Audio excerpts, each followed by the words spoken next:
Welcome to Planet Earth. Journey into the workings of Earth's great life support system, the global climate. Learn what makes our world so conducive to life and what ruined our sister planet Venus.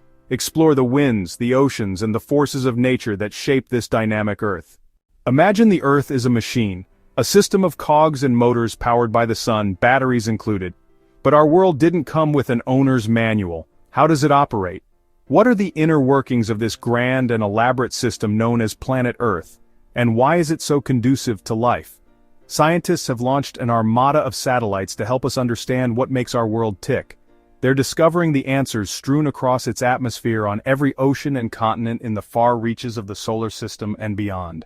Like any machine, the Earth is the sum of its parts. They were forged in distant furnaces of our galaxy, supernova explosions. When ancient stars erupted, they showered the Milky Way with heavy elements: iron, calcium, potassium, the very stuff our bodies are made of. But supernovas are also thought to bombard the galaxy with lethal, high-energy particles. What safeguards our solar system is our star. The sun provides a shield stretching beyond the last planet in its orbit, a force field that deflects these cosmic rays. But these solar winds can be dangerous too, especially during outbursts called coronal mass ejections.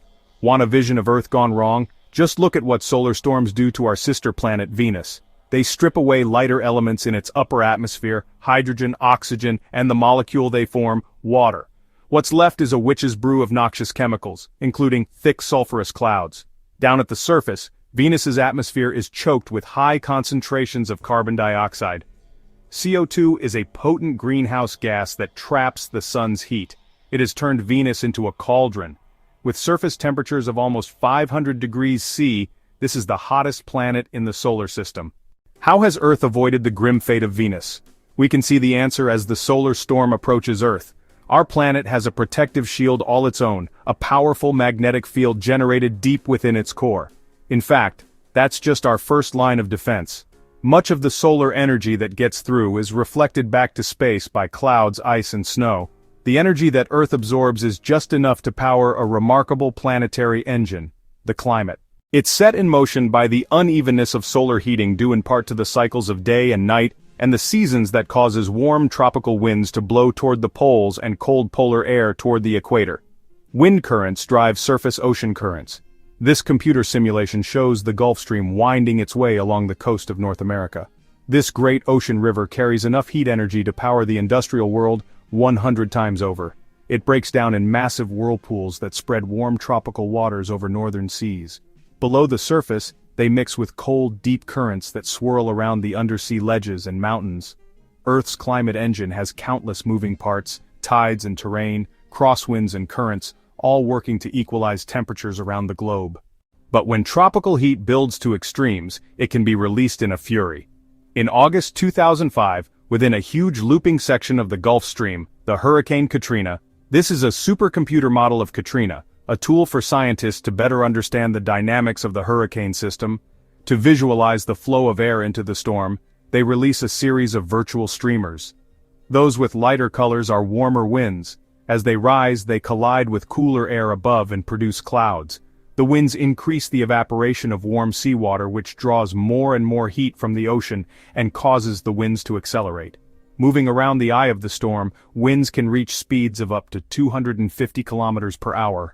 A powerful hurricane like Katrina can release as much heat energy every 20 minutes as a 10-megaton nuclear bomb. While storms release heat stored in the ocean, the moisture they stir into the atmosphere helps keep the rest of the planet warm. Water vapor traps solar energy along with carbon dioxide, the same greenhouse gas that ruined Venus. The difference is that Earth has found a way to keep CO2 in check. We can see it for ourselves by flying down to the ocean. The special ingredient that sets Earth apart is called life. The oceans are chock full of it. Too small for our eyes to see, phytoplankton may be the most important living things on the planet. They take in CO2 driven into the oceans by waves or drawn up from the deep by currents. They release the oxygen while absorbing carbon. The carbon then begins a journey up the food chain. Phytoplankton get eaten by zooplankton. To name a few, radiolarians date back to a time over 500 million years ago when life exploded across Earth's oceans. Copepods are tiny bug-like crustaceans. With over 20,000 species, they are the single largest source of protein in the sea. Moving up in scale is a host of creatures smaller than the tip of your finger, including these octopus larvae. They get eaten by small fish, and they in turn by larger ones like jacks. They are consumed by the largest predators in the sea, orcas, tuna, sharks.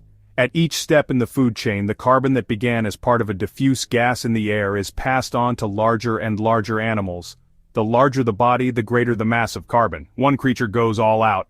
A humpback whale eats up to 1.5 tons of food per day. That's a lot of carbon. From whales down to tiny phytoplankton, marine life is part of a global system of removing CO2 from the atmosphere, then gradually releasing it back. The key to this carbon cycle is Earth's ability to store it long-term. A NASA satellite tuned to read chlorophyll, a chemical tracer for plant growth, shows the global biosphere in action. In sync with the seasons, plants take in vast amounts of carbon dioxide and release the oxygen we breathe. On land, the carbon can then find its way into the ground when plants and animals die and decay. The Earth, too, gets into the act. Exposed rocks take in CO2 when it rains. Erosion sends it into the oceans. If it becomes part of the marine food chain, carbon-rich matter can sink all the way to the sea bottom in the form of waste. Countless organisms like the salp, a jellyfish-like creature the size of your thumb, live and die each year. All the waste, all those bodies with their stores of carbon rain down onto the ocean floor. They pile up layer upon layer. In time, these carbon-rich sediments can turn to oil or to rock like limestone. The carbon can return to the environment as CO2 if the rocks become exposed or if they get pushed deep underground by the movement of Earth's crust in a process known as plate tectonics. The pressure and heat gradually build until the Earth begins to erupt. Every year, over 100 million tons of carbon dioxide is spewed into the oceans and atmosphere by volcanoes. Acting on timescales of a day to millions of years, the carbon cycle has helped make our planet habitable. But its success depends on life itself. We are how Earth works. If somehow the carbon cycle went wrong, what would Earth be like? The answer is a world away on Venus. Here, the CO2 belching from volcanoes isn't going anywhere. Venus is like a house on fire with the windows forever closed. The cause can be traced in part to those incinerating solar winds. Sheltered from those winds, Earth has kept CO2 levels in balance by absorbing and releasing it in roughly equal amounts. Lately, that balance has been shifting. The amount of carbon dioxide from human activities, including cars, power plants, and factories, now exceeds volcanoes by over 200 times. Much of that is from the burning of oil and coal stored in the Earth for millions of years. Since the Industrial Revolution, the amount of CO2 in the atmosphere has increased nearly 40%, with most of that in the last 50 years. The result, global temperatures have risen by almost 1 degree Celsius. That's enough to accelerate the melting of vast stores of ice on high mountains and in the polar regions. Since the 1980s, NASA scientists have methodically tracked the Arctic's seasonal changes. They found it's lost a quarter of the area covered by ice in summer. What's left has also thinned dramatically. That's just the beginning of changes that could transform our world. With some regions getting more rainfall, others drought, deserts expanding, natural fires becoming more prevalent, wildlife habitat shrinking, polar regions becoming forested, and as the ice melts, it drains into the oceans. By the end of the century, sea levels are now expected to rise as much as 1 meter, inundating coastlines around the world. As our impact on the climate has grown, we've also gained a new perspective on Earth from space.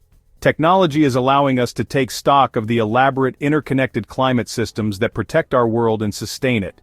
Within the fold of wind and water, of time and tectonics, our planet has nurtured another extraordinary participant, life. Today we are masters of a world revealing itself as more and more wondrous than we ever imagined. Even as we continue to explore its workings, we ask, is our goal to spend Earth or save it?